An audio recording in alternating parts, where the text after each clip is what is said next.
Pressure from Thomas off the edge. Eli Manning stays on his feet. Now we're tied at 5 as we go to the bottom of the 11th. Here's Aaron Boone. Knicks down 3. Should the Bulls foul? No. Be careful trying to play it a second time. Can't do it. Here's St. Louis On the field. It is.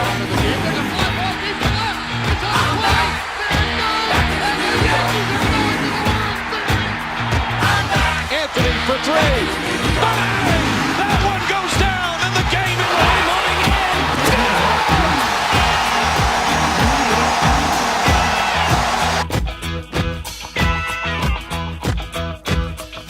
All right, welcome back. New York sports deserve better. I'm the Big Diesel. Today we are accompanied by legendary Twitter personality, Barstool employee, Clem. Clem, how we doing? Professional idiot. That's what I go by. I don't want to hear legendary. I don't want to hear anything else. Barstool employee, just professional idiot will be just fine. Doing good, man. Doing good. That's a strong word. Doing all right. Doing better than I was 48 hours ago. We'll keep it at that. Yeah, that's great. That's great. I mean, I had the Yankees to distract me from the Giants loss on Sunday. Unfortunately, you don't have the Yankees. You got the Mets. I was saying the one like silver lining in all this, and I do not like the Yankees. I do not like a lot of the fans I grew up with that were Yankee fans.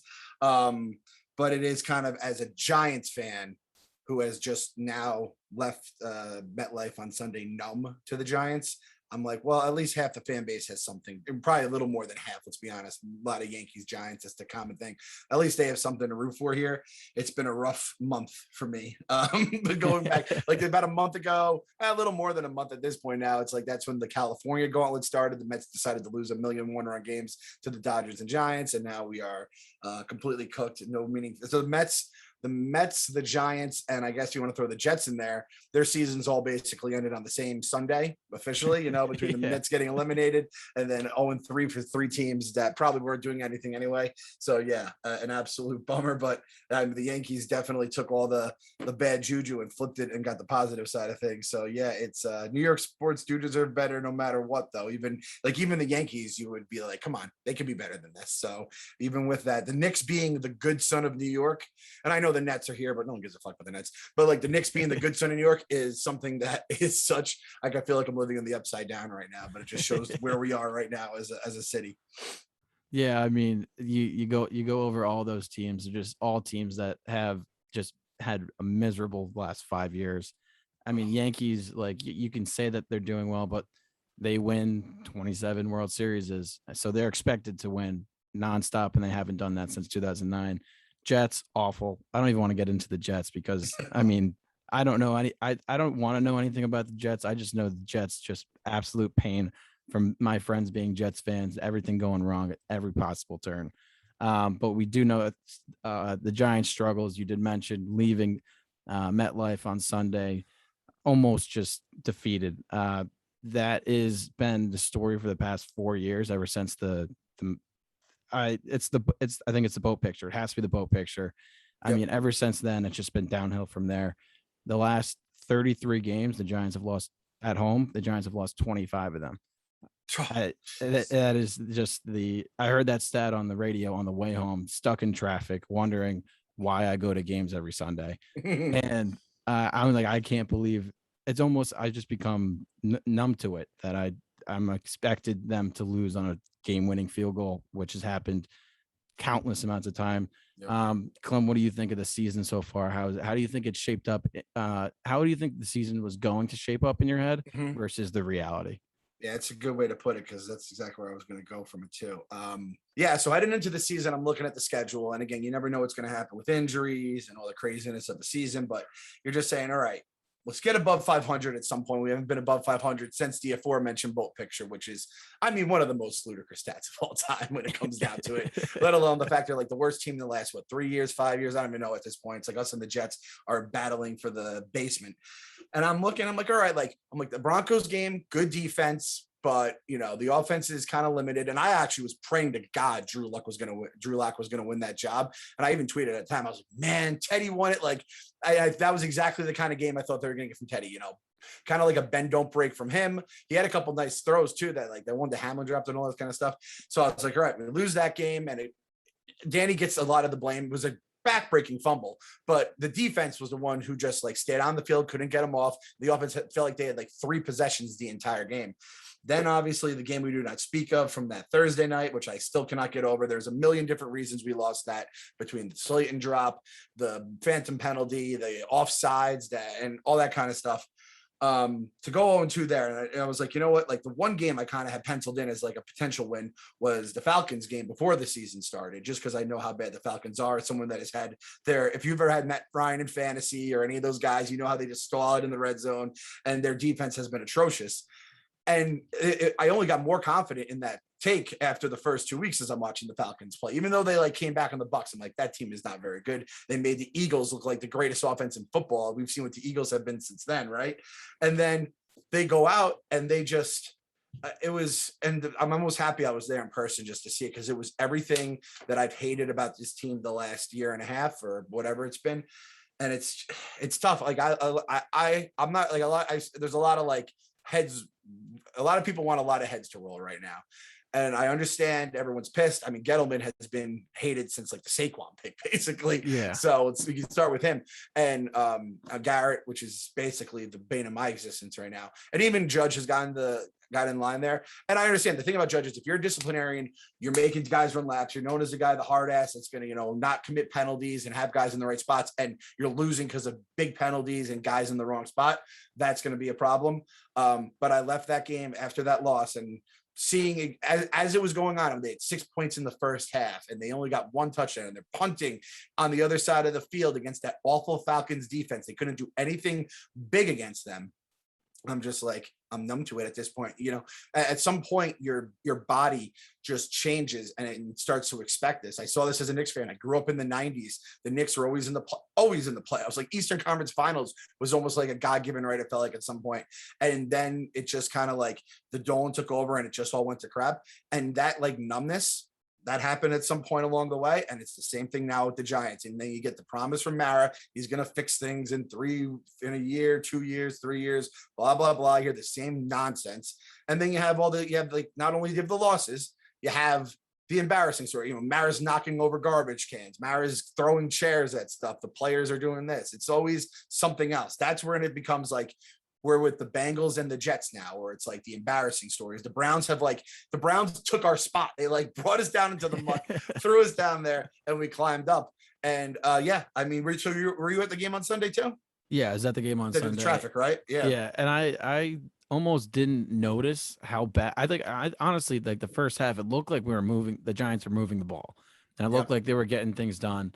And I don't know if like I was just drunk, but I did think the offense was like moving in the first half.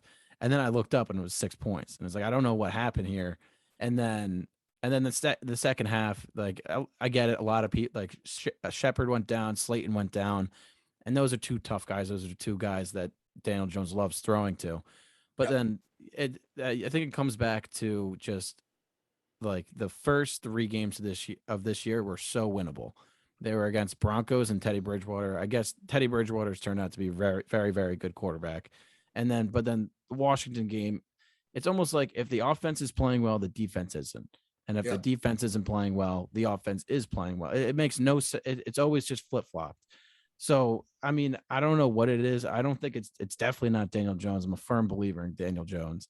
I think he is a guy that can be a franchise quarterback. They did pick him. Like, that was their guy. But I honestly don't know what it is. And if you're going to have Joe Judge be this tough-nosed guy, football guy, coach, and not have like this analytics mindset, I would expect the Giants to be going for it on the opposing 39. So I don't know what it is. I mean, it's obviously annoying to be down, to be down in the year 0-3 to start yet again. But it almost you threw out the stat of the Jets and Giants having the worst years the worst record in the past 4 years, are tied.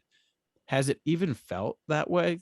Like, it almost hasn't. I feel like the Giants are always in a game. So Yes. it hasn't really been like, oh, like we're so miserable. It's like, oh, we're so close, but we're so far every time. Yeah, and I think part of that is the division has been so bad too that it's like you would always be in the hunt. I remember one of Shermer's years. I'm like, oh, the Giants are looking to march to the playoffs, and it was like it was kind of tongue in cheek. It started, and they would win a couple games in a row. It's like, oh, maybe that's the worst part. Like you can't say anything bad about those Super Bowl runs, but they came kind of out of nowhere. That you're now conditioned to be like, is this happening again? Are we getting like lightning in a bottle? So like our dumb brains kind of go back to that and we're like, oh my God, we're going to have it happen again. And you're just so excited. You know what I mean? And yeah, like, and that's the thing. I think and Judge is getting absolutely crushed for punting at the 39. But this is the thing. And listen, I was there. I was pissed. They downed the ball. They got the ball back. They scored a touchdown. Special teams is part of the game. They scored the touchdown because it was a field position battle. And everyone kind of like the surrender index. Well, the surrender index and like those things do. And I think Judge needs like a little more of the analytical mind because I feel like they really love the fourth down go for it's there. Where the old school guys like what's the guy on Cole Cully or whatever, the Texans coach, like he's punting the ball, away and stuff like that. The same kind of thing.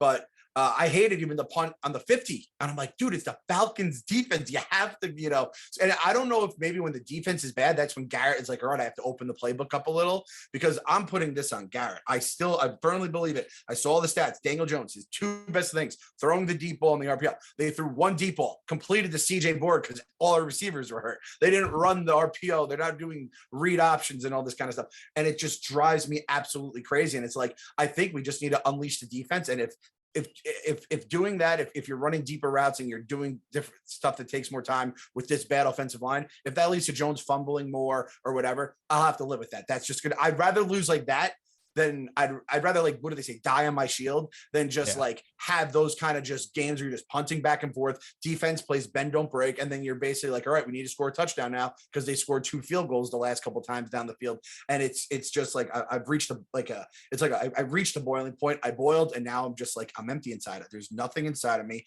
I'm hollow like an Easter chocolate bunny basically. And at some point, like I just can't take it anymore. And that's the worst part is I like Danny. I've started the Daniel Jones hype group and the Dan Wagon just because there was so much negativity on draft night. All those people wanted Dwayne Haskins. How did that look right now? Yeah. Those people, Josh, I heard how Josh Rosen was going to be, the greatest quarterback ever. Sam Darnold. And that's the thing.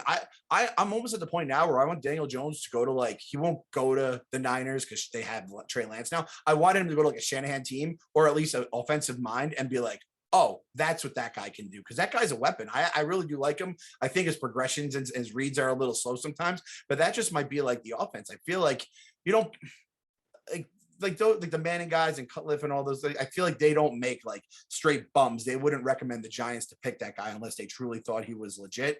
And that being at that game, hearing those boos for Mara when he, got on during the retirement speech, got on the mic, hearing the cheers when Evan Engram came off the field every single time. I mean, that is trust me, as a Knicks fan and a Mets fan, I know a fan base that is just completely sick of the shit and basically hate. It's like you hate the team that you love the most. It's a real sickness. And we are there now as Giants fans. They've officially broken us. The first game you could live with, but it hurts a little extra because it's the first game, right? And the fact that our quote unquote easy part of the schedule is over and we're 0-3 and we have all these injuries mounting up. We have our best, our leader of our offensive line down. The leader of our defense is now down. Our receivers who are like Jones's go-to guys are hurt. And sooner or later, like the run defense is going to crack because of it. The pass blocking is going to crack because of it. Jones is not going to be able to find his guys he trusts anymore. And it's like, everyone's going to look a little worse. And then it's going to be like, this team is a dumpster fire. And it's like, well, if we had just won a game or two, we could have, even the injuries would have happened, whatever. But like, it wouldn't be like, oh my God, this is the end of the world. And now we're going to New Orleans, the first game after a hurricane. They're opening the Superdome, which is a crazy place as it is. And it's like, it feels like they're just walking into a goddamn like murder basically. They then just throw that on top of they have the hardest schedule remaining of the entire league. I think on what you touched on the Daniel Jones and utilizing him the right way. And I think that's obviously the key. And I think Jason Garrett is just an asshole because he does it the first drive of every game. The first drive of every game, he throws deep. He allows Daniel Jones to be Daniel Jones.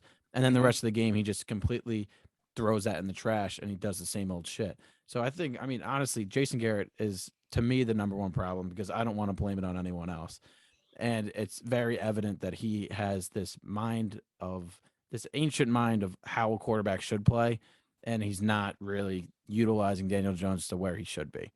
Yeah, we used to think like Kevin Kilbride used to be the big problem, right? Kevin Killdrive and all that kind of stuff. And like the thing that drove me nuts about him was like the 3rd and 18 draws. I give anything for that to be the thing I hate, but it's the entire playbook. Yeah, like you said, you'll get one bomb out of him. The zone read, you have Daniel Jones against Washington looking great with it, and they're like, all right, they're going to bring them to the next game, and then they just don't do it. And I don't want to give the defense a free pass here, but I feel like when your offense is just not moving the ball and scoring points, it kind of just puts everyone at like risk for it to fall apart. And I honestly think it starts at Garrett. And I'm not a guy who likes to just harp on the coordinators or in baseball, harp on the manager, but I don't see it. Like, let's fix that. Let's remove Garrett from the equation, who, by the way, the rumor was that the Maras are the ones who put him on Joe Judge so someone could have like head coaching experience, and Joe Judge didn't have any.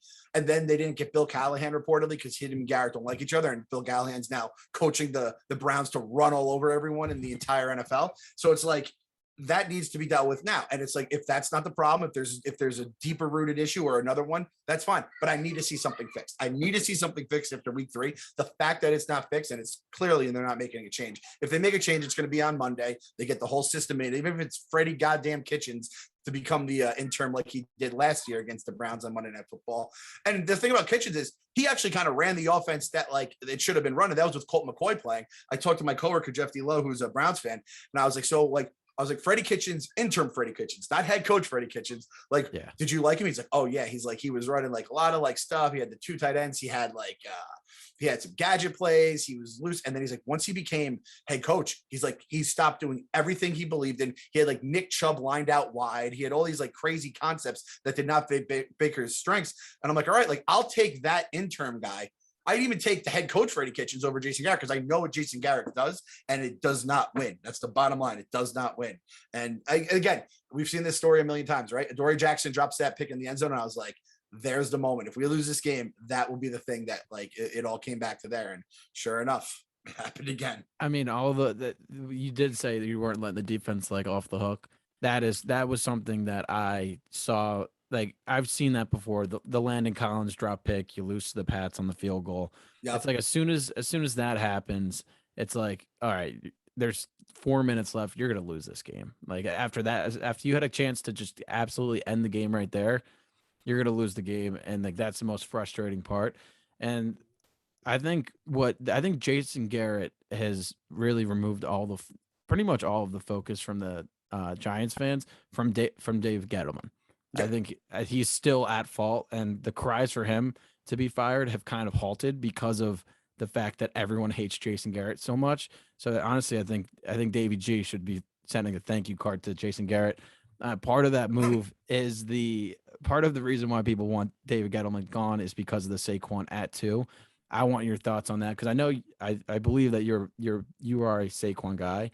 You like Saquon, but at the same time now he's struggling. He's getting hurt. What are your thoughts on Saquon overall? And then what are your thoughts on him at 2? Yeah, I definitely feel like Jason Garrett is Dave Gettleman's human meat shield at this point. Like all the barbs go towards him and he doesn't have to worry about it, which I mean, to be fair, is probably about right. And the thing is like, you can fire Gettleman tomorrow. That does nothing to the product on the field. If you replace Garrett, you have the system changing at least a little bit, at least the guy calling plays. Gettleman is just a dude upstairs. He's not going to do anything, especially if you keep everyone else in the same spot. And it's like, oh, people are going to know their jobs. I'm like, these are NFL players. Unless you're like one of the like 8 guys who just restructured and have like $1 billion coming to you in the next 2 years, these guys all are like have their asses on the line. That's just the way the game works, and you can get hurt tomorrow. And kind of speaking of which, Saquon obviously coming off the injury. I said it at the time in the 2018 draft, and I was like, listen, I love Saquon. I love watching him. I never thought in a million years the Giants would have a chance to get him just because I didn't like at that point, 2017, you never like, oh, the Giants are going to go from playoffs in 2016 to the second pick of the draft in after 2017. But it's like, I loved watching him, but I also was like, it's not like if you draft a running back in like the top 5, you have to basically be ready to compete. And again, it comes back to I think the Geno Smith stuff. They wanted to make it up to Eli the way they kind of butchered, that whole benching situation with McAdoo, and they were like, all right, we're going to kind of go in with Saquon. We'll fix the line, which was like the free agency signings of 2018. That was where like it really went wrong because we spent a lot of money on a lot of bad players. And it's like, people are like, oh, they should have traded down. I'm like, I don't know if obviously the whole thing was Gettleman's never traded down until this year. It would have been nice if you could have traded down. The fact that Jets were the team that traded up might have confused things because I know even though they won't admit it, it's like a rivalry between the two that probably don't want to help each other. I was like more than fine, even though you're taking a guard at like the top 5. I would have been fine with Nelson. I would have been fine with I thought Chubb was kind of like the best of both worlds. I'm like, you have a pass rusher. This is pass rush. The Giants, that's all they, or at least used to do, is rush the passer. But I was like, like, there's the thing.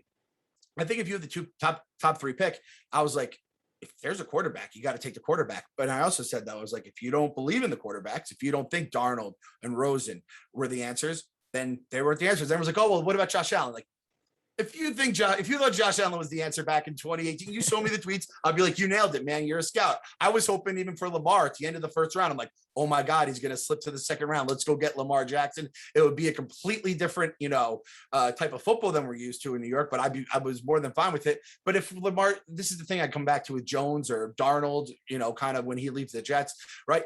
If Lamar Jackson comes to the Giants, do you think he's doing what he's doing in Baltimore? Do you think they hire Greg Roman or another offensive coordinator who could play to his strengths, can create something interesting that turns him into an MVP? Or it's kind of like with the Knicks. Oh, the Knicks missed Steph Curry by 1 pick.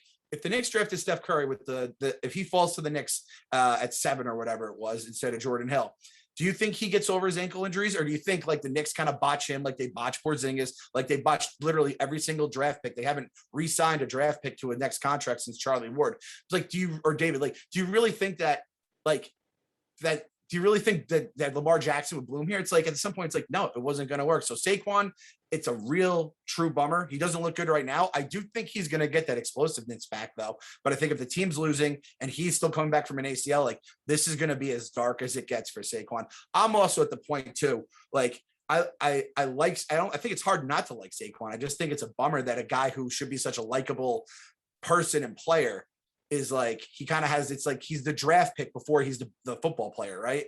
And it's like people still harping on this. I'm like, guys, you can cry and get mad and say it was a dumb pick all you want. It doesn't change it. It's happened. It's over. And I am Mr. Think of the past. Think of all the different moves I could have made in my life that could have ended, with a better future. It doesn't fucking matter. You can play that game all you want. You're just going to bang your head into the wall. So just be like, all right, let's go Saquon. Let's go Danny.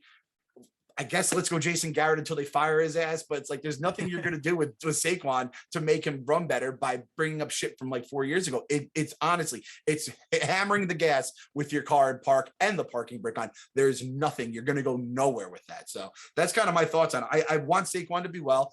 And I've thought they've never used him right. Get him in space. That guy is not meant to just run into the middle of the line like they did in that Jets game a couple of years ago. And he had like 8 yards on 9 carries or whatever it was. You have to use that guy correctly. And somehow, some way between the last 2 head coaches, we even had one guy who knows how to use the guy. It's crazy. It's craziness to me. It's craziness. I completely agree. I feel like we had Shermer. It's a head coach that is offensive minded, but he didn't show much emotion. And then you just get the opposite. You fire him, get the opposite guy. You get Joe Judge, and now he's kind of just a special teams guy, and he's special teams minded. So you get this tough guy, this football guy. He shows emotion. He makes people do laps. He dives in the mud, all that shit.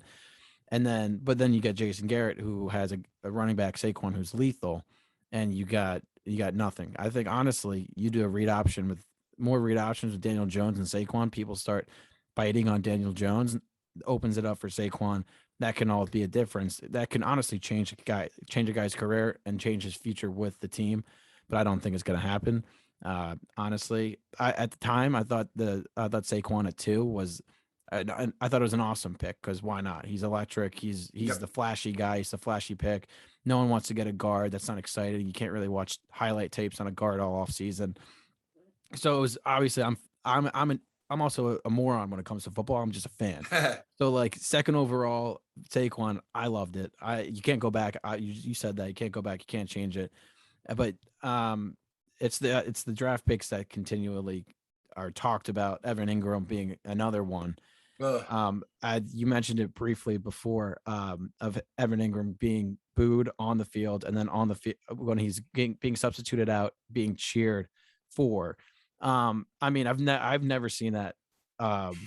As a Giants fan, I've never seen it. I'm booing my ass off, and he gets off the field, and I'm like, oh wait, do I feel bad for this guy? But at the end of the day, it's his job, and he's doing really bad. And I don't know. I don't even know the correct emotions now. But I do think I want to get your opinion because you've had experience this season with the Mets and them booing the fans. If Evan Ingram were to boo the fans as a celebration, a touchdown celebration, what would your reaction be to that? Because I said I would go onto the field and tackle him myself. I'd say fine, man. If you're like, so we're saying he scores a touchdown and he boos. Yeah. That means he scored a touchdown. Good. That means he didn't drop the ball. That means he didn't knock it to the other team and they didn't score a touchdown because, I've heard this a bunch of times online. Daniel Jones' last interception was like week 9 of last year when Evan Ingram batted it to the other team.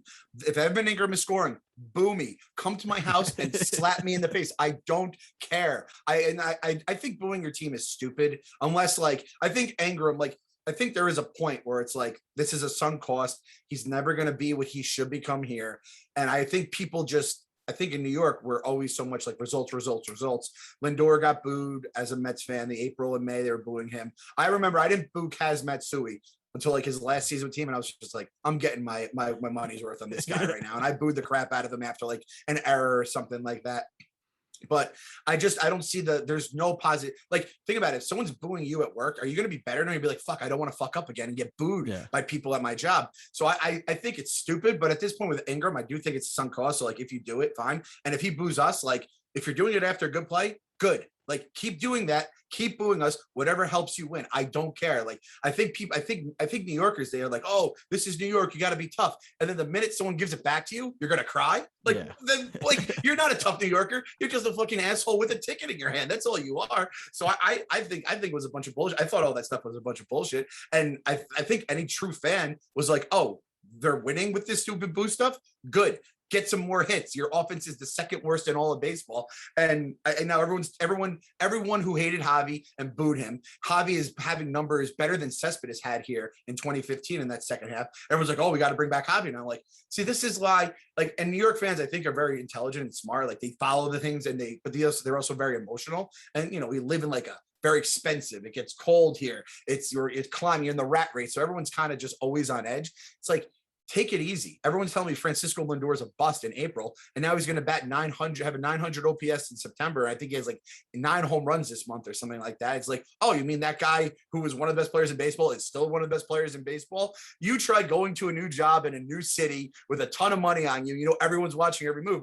We're all going to struggle for a little bit. That's just how it is. People forget that these dudes are human, man. But I mean, at the same point, fucking Evan Ingram for forever and a day. I'm done with him. It was a bad pick at the time. And I mean, you trace back this whole Giants thing. It's when Reese's picks started really going off the rails, and Eli Apple, Eric Flowers. To this day, I blogged at the time. I didn't even call him Eli Apple the night of the draft. I said not Laramie Tunsil because that's who I want. I was like, how do you draft not Laramie Tunsil over Laramie Tunsil? I don't care. He smoked weed in college. Really? Is that what we're worried about? Do you want to know how many other guys drafted in the first round smoked weed in college? So that drove me crazy. With and Evan Ingram was another one. Even all those tight ends. That tight end class. Everyone forgets it was bam, bam, bam. OJ Howard, Evan Ingram, David Njoku, and they're all kind of just busts in their own spectacular way. But Evan Ingram, the other two, they make a couple bonehead plays and they disappear. Evan Ingram actively hurts this team. People talk about Saquon basis. Yes, exactly. And in always spectacular fashion too. It's really amazing. People talk about Saquon and Garrett. I'm not going to compare the second pick of the draft to the mid-20s or wherever Ingram was, but it's Saquon never does preposterously dumb stuff like that guy does. And going back to Saquon, it's also very much an internet thing and analytical thing where it's oh my God, you drafted a running back high. And it's the Cowboys did that with Zeke, and it kind of got them that run, having an actual running back who could actually do stuff. They tried to do it like who was like McFadden, right? They had like McFadden there for a little bit, and they were trying to make it work. And I just think that if that was a team that had like a line, a quarterback, a defense, and it's like that is a team I could understand drafting a running back and going for it, and they came up short. Obviously, the other thing is like, when do you give the extension to the guy? And that's where they're going to really be screwed with Zeke here, is now that they're going to be paying him a ton of money to maybe be the second best running back on his team for the. But I mean, even like everyone's like, oh, Zeke is terrible. Zeke is terrible the first 2 games. He played Tampa as a good run defense.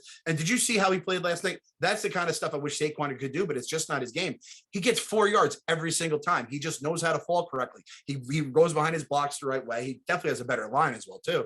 But like, that's the kind of stuff like Saquon, it's all or nothing with him. And it just like, it drives you crazy. But yeah, Zeke here, his rookie year, 16, 30, 15 touchdowns, 363 yards receiving, and they went 13-3, like that was Zeke's rookie year. That was exactly what they needed. And they lost to the Packers 34-31, the Dez caught it game.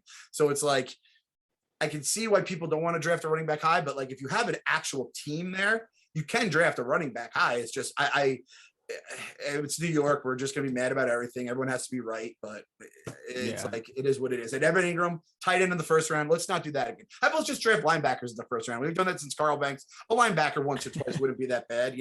Every time we spend money on Antonio Pierce, we spent money on Blake Martinez, and we actually had linebackers for 2 times in the last 15 years. It's kind of nice. That I feel like that is a big one for me, is that middle linebacker was a problem ever since Antonio Pierce, and then they did go out and they signed Blake Martinez.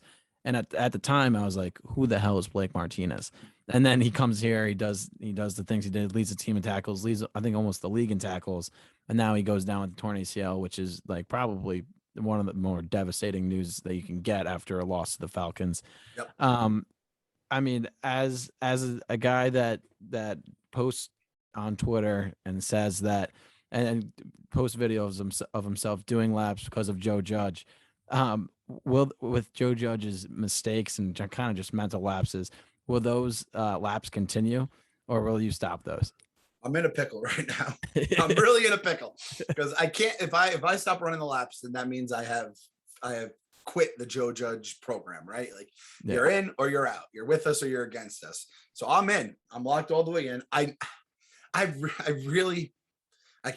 know you can't like go against your coach here. So maybe I want to say it almost as like a player, and it's even just saying this out loud is possibly saying, I need him to run a lap. I need coach to run a lap with me here, because I feel like I'm the only one getting punished for what's going on the field every single Sunday. You know what I mean? And I know they're probably getting killed in practice every single game now. Like, the shit we're not hearing now that the media can't be around it as much. I'm sure there's plenty of laps and, extra like hitting physical parts of practice and shit like that.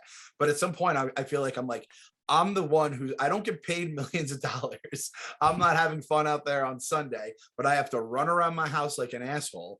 And then I have to watch this team like break my heart. And then I get mocked by all the other fans. And I'm like, I'm really getting the short end of the stick here. And I just need I need more than just like the coach Judge saying it's going to be okay. John Mara promising me change. Like, that's why, like, I'm like, just give me a bone with Garrett. And I said, don't even fire him. Just like make him like he could cheer them on from the stands. He's a clapper, have him go to the stands. But like, I need something to keep me going, just like the players do. Like, at some point you have to be to the players like, hey, we came up short. That's on me, guys. And this is what we're going to do. And when they do get a win, they get the day off, they get Mondays off.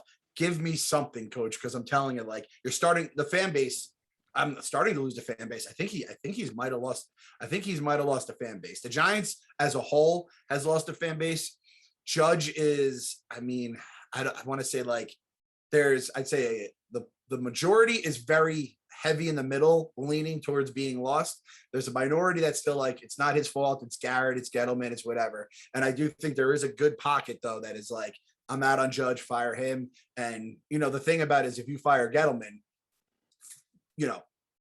top down, everyone changed, new GM, new coach, new quarterback, and then Jones kind of gets thrown into the mix. And it's like, man, I have like the worst coordinator in football calling the shots here. And it's like, give him, that's what hurt too. It was a Joe Brady. they interviewed him to come up here, and then the Panthers got him before we could get him. And it's just like a what if, what if Shermer had never left even? And I hate Pat Shermer, but if 2 seasons under Shermer, would he have been calling the plays that would accentuate Jones's strengths instead of whatever garbage Jason Garrett's calling? So I need someone. I need coach just to run a lap. Even if he doesn't announce it, he just runs a lap. Someone on one of the beat reporters catches it, puts it on Twitter. I'll be like, all right, I'm not in this on my own. But right now, I honestly feel like I'm in this on our own. Us fans are on our own. Excuse me. I mean, it's all of the stuff that we loved of him doing the laps and like jumping in the mud and all that stuff. And it is almost like when I'm listening to other shows saying like, oh, like if he keeps doing this, like what, like obviously you guys love it now, the players love it, and then what happens when you start losing? And I'm like, oh, it won't happen. And then now we're here, and I'm like, oh wow, a guy that preaches discipline loses games on penalties. This is an absolutely miserable experience, the Joe Judge experience of late, the past 2 games. I mean, I can't. I'm going to stick with it. I'm going to try and stay as positive as possible, just because Giants Twitter is just brutally negative. I can't stand it. The Giants Daily he's like, I almost don't even think he's a fan. I think he's just a troll at this point. His Twitter account is just nonstop, just tweeting out miserable facts, and I had to block him. But I do have one more question for you before we finish up, regarding the Mets. Oh boy. Was Frank right? Yeah, right. Frank, all right. What was Frank right about? He has no fucking take. He said they were going to win 92 games. He said they were going to win 14 games. He tells me Luis Rojas is going to get like a 5-year extension. And no, there's no such thing as Frank is right unless you're a goddamn. But that's a Yankee fan question. Frank is our Trojan horse. He's brought all the Yankee scales into our world, and I'll tell you, I love Frank. I truly love Frank the Tank. He is he's teetering on becoming like an enemy of all Mets Twitter. You think Giants Twitter is a cesspool right now? Like, we've been doing this shit for years. Frank is gonna lose us, and when we're good, they're gonna be like, no, you go with them. You guys aren't going to accept him as your own, and he's not going to want to be a Yankees fan. He's walking a very thin line here, and him and Dave Portnoy, that's his buddy. Portnoy is a Wilpon guy, though. So you want to be friends with a Wilpon guy, that's on you. But I'll tell you right now, I'm an Uncle Stevie guy. I'm a Steve Cohen guy. And you Yankee fans, you could have your fun now. You can do whatever, Uncle Stevie. If you honestly think that the guy with $14 billion is going to do nothing, then that's fine. But I'm just going to sit here, and I'm going to be just making sure I got all my hashtag Frank was right, all the people who tweeted at me, and I'm going to be counting names. I challenged Frank to a retirement match, and I said, if the Mets don't match what they did the last 5 years under the Wilpons with the first 5-year Cohen's, if the Mets don't, if Cohen's guys can't match, then I'll retire from being a Mets fan. But if they do, you have to retire from being a Mets fan, and he won't take it. So it's like he clearly doesn't believe in all the hype that you guys are building him up for. So yeah, long answer, short answer. Hell no. Shut the fuck up, Frank. Frank is the ideal listener that I'm targeting my podcast for. Never happy and just constantly saying that they should be doing better. Thank you for coming on. I had a great time. Hopefully the weird thing is, after all this talk and all this negative talk about the Giants, I weirdly think they're going to go into New Orleans and win. They're such assholes. It wouldn't surprise me in the least. Even the teams, when they were bad in the 90s and 2000s, they would occasionally be the first team to beat the Broncos or something, you know what I mean? And the time they beat the Chiefs and they ruined everyone's, they're like the team that ruins the survivor pool. That's what the Giants were at even their lowest point. So it wouldn't shock me. As crazy as it sounds. I mean, Jameis is hasn't broke 150 this year in passing, I think, or something like that. So I guess there's a chance they have to unleash the beast, unleash Daniel Jones, unleash Saquon. I heard they have a good defense. I haven't really followed them much, but it sounds like it's in our hands, like everything else, man. This entire season has been in our hands, and we've done nothing but fumble it. Exactly. Well, thanks for coming on. Really appreciate it. Hopefully we got a Giants win. Yep. Hopefully the Giants win. Hopefully the Yankees get cooked, so I don't have to hear about that. And hopefully it was the wild card game where you guys are going now.